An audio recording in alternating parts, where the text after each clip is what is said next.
jumpa dan salam sehat. Bertemu lagi dengan saya Ibu Reka di mata pelajaran Bahasa Indonesia. Nah, anak-anakku, pada materi sebelumnya kita telah belajar bagaimana menelaah pola penyajian dari berita, menelaah kebahasaan, menyajikan berita, serta membawakan sebuah berita. Nah, pada hari ini kita sudah masuk pada topik berikutnya, yaitu tentang iklan, slogan, dan poster. Apa sih iklan, poster, dan slogan?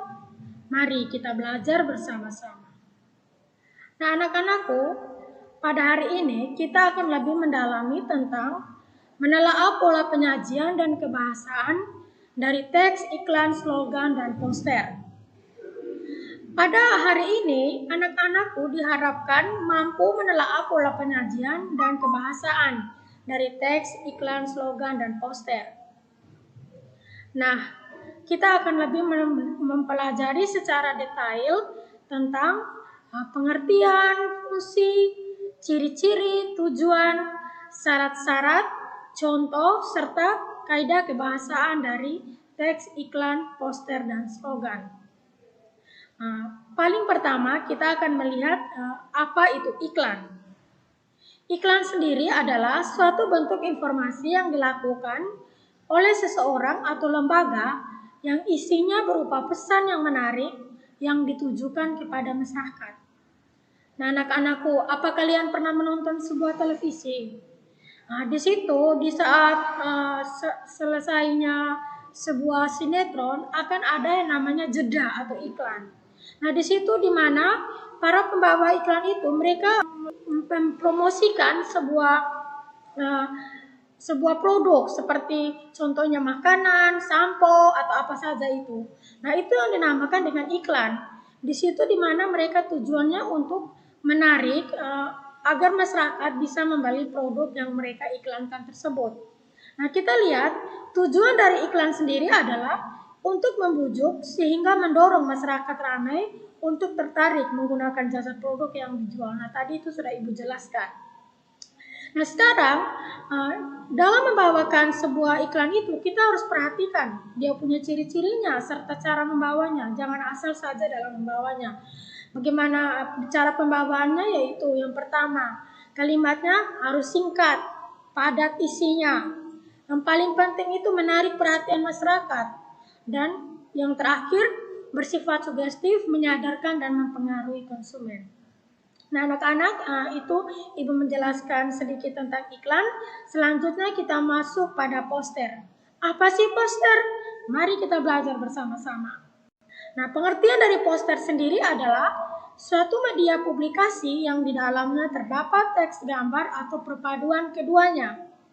Tujuan dari poster sendiri adalah untuk memberikan informasi atau pesan-pesan kepada masyarakat. Nah, anak-anak, kita perhatikan ciri-ciri dari poster. Poster memiliki banyak ciri seperti yang ditampilkan di PowerPoint ini. Yang pertama, poster memiliki desain grafis dan harus memiliki komposisi yang terdiri atas huruf dan gambar di atas media kertas atau kain yang berukuran besar. Yang kedua, pengaplikasiannya dapat dilakukan dengan cara menempelkan poster pada dinding, tempat umum, ataupun pada permukaan datar yang lainnya. Yang ketiga, poster dibuat dengan perpaduan warna yang kuat dan kontras. Yang keempat, bahasanya yang singkat, jelas, dan tidak rancu sehingga mudah dipahami. Yang kelima, pesan poster biasanya disampaikan melalui gambar. Yang keenam, berupa karya seni yang memadukan antara unsur, gambar, dan kata-kata yang dibuat pada kertas berukuran besar. Biasanya poster mengandung unsur-unsur warna yang mencolok. Tujuannya supaya dapat menarik perhatian. Berisikan kalimat yang cukup singkat, jelas, dan mudah dimengerti pembaca. Dan yang paling terakhir, biasanya poster dipasang di tempat yang strategis supaya dapat diketahui banyak orang, misalnya di tempat yang ramai seperti alun-alun kota, pasar, dan lain-lain. Nah, anak-anak, itu merupakan pengertian, tujuan, dan ciri-ciri dari poster. Selanjutnya kita akan masuk pada materi yang berikutnya, yaitu tentang pengertian, ciri-ciri, dan tujuan serta jenis-jenis dari slogan. Apa itu slogan? Nah, kita sudah bisa melihat di PowerPoint pengertiannya apa, ciri-cirinya, serta tujuan maupun jenis-jenisnya. Pengertian dari slogan sendiri adalah perkataan atau kalimat pendek yang menarik atau mencolok dan mudah diingat untuk memberitahukan atau menjelaskan sesuatu ideologi, golongan, organisasi, partai politik, dan sebagainya. Nah, tujuan dari slogan adalah yang pertama menyampaikan informasi kepada masyarakat, memberikan pengertian kepada masyarakat sehingga menjadi sadar tentang suatu hal, menampilkan himbauan dan mempengaruhi publik agar mengikuti pesan dalam slogan, dan yang paling terakhir untuk memberikan motivasi bagi masyarakat. Kita melihat ciri-ciri slogan ada dua. Yang pertama, berbentuk kalimat atau frase atau klausa ataupun moto. Yang kedua, semboyan yang di dalamnya mengandung kalimat yang menarik atau mencolok dan mudah diingat. Nah, anak-anakku di sini slogan itu agak berbeda dengan iklan. Di mana slogan itu dia tujuannya untuk menjelaskan atau memberitahukan sesuatu informasi yang penting dia itu. Contohnya dia lebih banyak digunakan di partai-partai politik. Jadi dia lebih menampilkan himbauan dan mempengaruhi publik agar bisa mengikuti pesan yang ada dalam slogan tersebut. Nah, selanjutnya kita melihat jenis-jenis slogan. Yang pertama slogan pendidikan, contohnya guru berkesan, pendidikan cemerlang. Selanjutnya kita melihat jenis-jenis slogan dari kesehatan, yaitu katakan tidak pada narkoba. Yang berikutnya slogan peduli lingkungan, yaitu bersih itu indah. Selanjutnya yang terakhir slogan tentang pemasaran produk atau bisnis, Kopiko gantinya ngopi. Nah, anak-anak itu mengenai slogan. Kalau ada yang belum ngerti bisa cek pribadi ibu dan bisa tanya melalui WA di ibu. Selanjutnya anak-anak, kita akan melihat fungsi dari iklan, slogan, dan poster. Nah, yang pertama kita melihat fungsi dari iklan sendiri. Fungsi dari iklan itu ada 5. Yang paling pertama itu memiliki fungsi utama, yaitu mendampingi atau memfasilitasi upaya-upaya perusahaan lainnya. Yang kedua, iklan berfungsi sebagai memberikan informasi atau memberikan pengetahuan kepada konsumen agar mereka sadar akan produk perusahaan tersebut. Fungsi dari iklan juga adalah untuk memberikan bujukan-bujukan kepada masyarakat umum untuk mencoba produk yang diiklankan perusahaan. Iklan juga memberikan stimulus-stimulus kepada masyarakat agar senantiasa ingat terhadap produk yang diiklankan tersebut. Nah, yang paling terakhir, iklan memiliki fungsi sebagai memberikan nilai tambah produk dan mempengaruhi persepsi konsumen yang bersifatnya positif.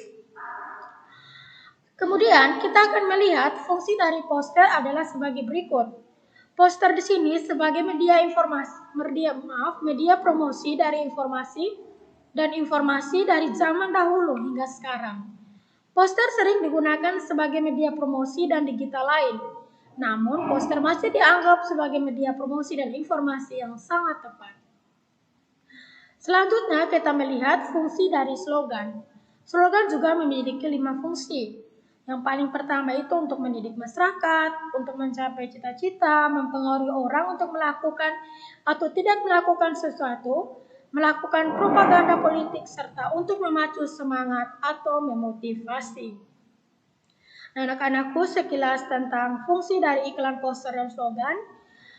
Kemudian kita akan masuk pada berikutnya, yaitu tentang kebahasaan dari teks, iklan, slogan, dan poster. Nah, anak-anak kita lihat di sini, adapun ciri kebahasaan dari teks, iklan, slogan, atau poster sebagai berikut.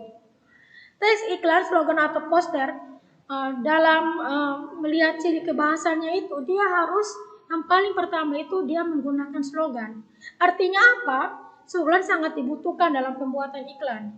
Slogan merupakan pernyataan atau susunan kata tertentu yang menjelaskan singkat suatu produk atau jasa layanan, sehingga mudah diingat publik. Slogan sangat penting untuk dunia periklanan. Dengan slogan, iklan ataupun poster tersebut akan mudah diingat publik dan akan lebih terkenal. Nah, oleh demikian, maka harus menggunakan slogan. Yang berikutnya, teks iklan, slogan, atau poster itu kalimatnya itu harus persuasif. Artinya apa? Kalimat yang memiliki unsur membujuk dan meyakinkan pembaca agar melaksanakan atau menerima gagasan penulis terhadap suatu hal. Terdapat beberapa kalimat persuasif yang terdapat pada iklan ataupun poster ataupun slogan, misalnya murah, cepat, dan andal. Nah, itu contoh dari kalimat persuasif. Nah, selanjutnya teks iklan, slogan, atau poster itu harus menggunakan subjek orang pertama. Yang biasanya subjek orang pertama tunggal atau jamak seperti aku, saya, dan kami untuk mengganti pihak atau instansi pemasangan iklan, slogan, atau poster. Nah, anak-anakku, sekian penjelasan Ibu hari ini. Ibu harap anak-anakku bisa mengerti, dan bagi yang belum mengerti bisa bertanya kepada Ibu melalui chat pribadi ataupun via komunikasi lainnya. Ibu harapkan di tengah masa pandemi saat ini anak-anakku tidak berputus asa, terus semangat dalam belajar dan berproses, dan yang paling penting yakin dan percaya bahwa masa pandemi ini akan segera berlalu. Nah, anak-anakku, sekian dari Ibu. Salam sehat selalu dan salam bahagia selalu. Sampai jumpa di pertemuan tatap muka nanti. Semoga kita bisa bertemu tatap muka ya anak-anakku. Dah.